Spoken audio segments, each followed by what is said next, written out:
following program is produced by Project Bait and does not reflect the views of this station.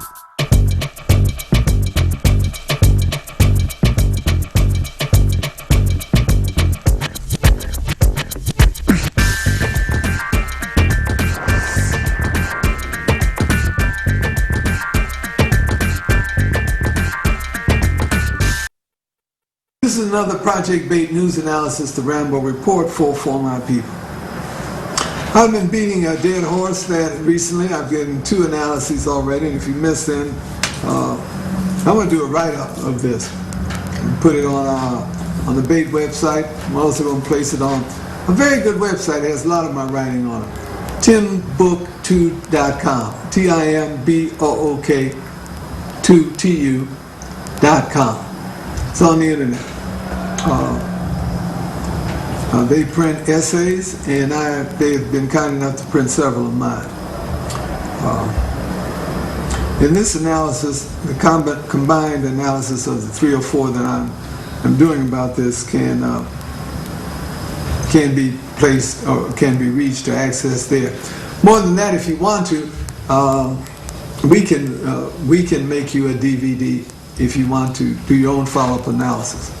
What to talk about on this one? There's a black parent group in this city. And from what I gather, because I've read their newsletters, they're making a sincere effort to help black parents understand what's going on. Well, they looked at the test scores and they got outraged. No point in getting outraged. I mean, that's just a sign that you really went up on it. Because what has been happening on black achievement or lack of achievement in mathematics has been going on for years, for decades. Back when Arthur Jefferson was superintendent.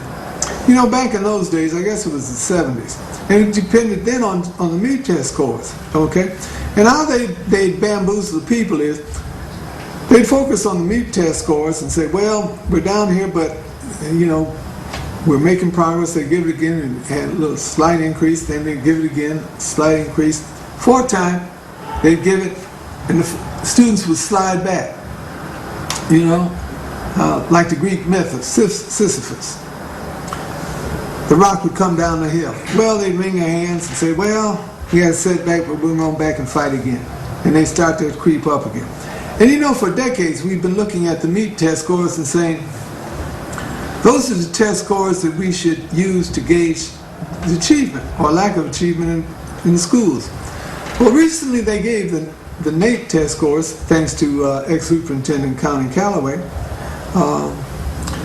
And the guys who run that program came into town and said, oh, the MEP test scores, they don't mean anything. They don't know what they're doing. Essentially, that's what they said. That's a second-rate test. I mean, it's not adequately given, and you know, it's really not worth anything. Now listen, that's them saying, it's not me. Not that I disagree with them on that. It's not particularly important. Not because the test is so bad. It is for this reason. The most important math test, or any other kind of test, the most important tests are the tests given by the teachers in the classrooms. Those are the important. That's the first and most important test. Everything else should reflect or relate to those tests, because those are the tests taken on a regular basis and given by the teachers in the school system. Those should be the gold-plated tests, and the farther you get from the line of production or productivity, the more remote the testing and the interaction is. So we've got it backwards here. It's not the national that determines the local, it's the local that determines the national. But the parents reacted, and then they had a dinner, excuse me, and said, the leader of it said, we ought to look into this and put the teachers and the administrators in jail because of this. And then we ought to go to homeschooling. Hello. You're not putting anybody in jail. Nor should we.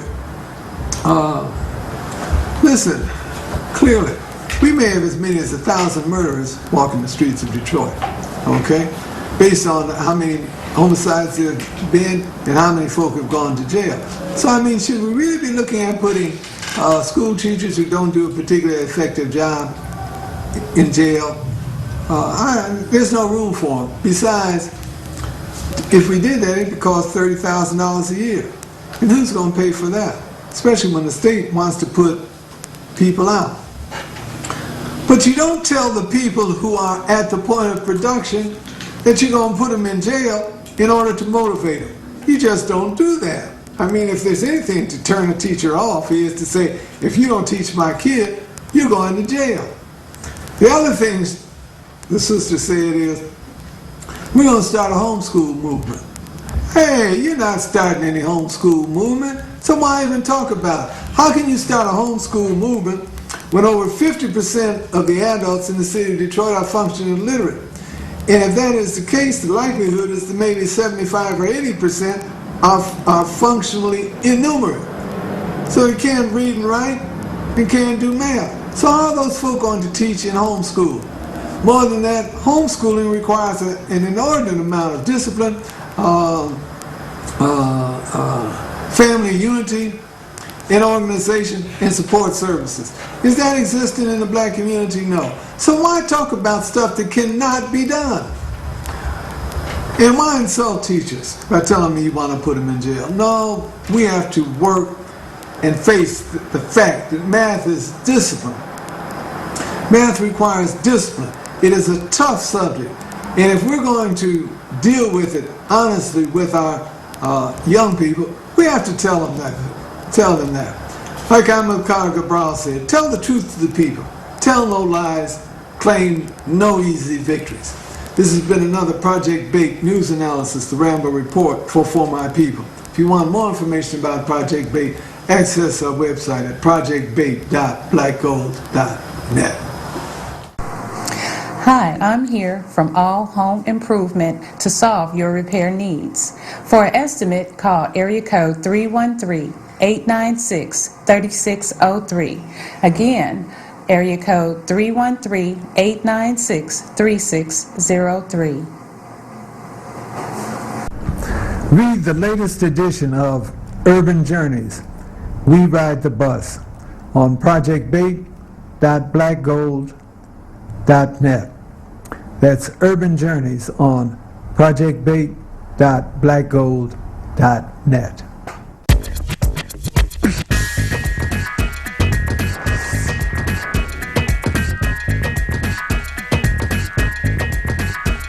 The preceding program was produced by Project BAIT and does not reflect the views of this station.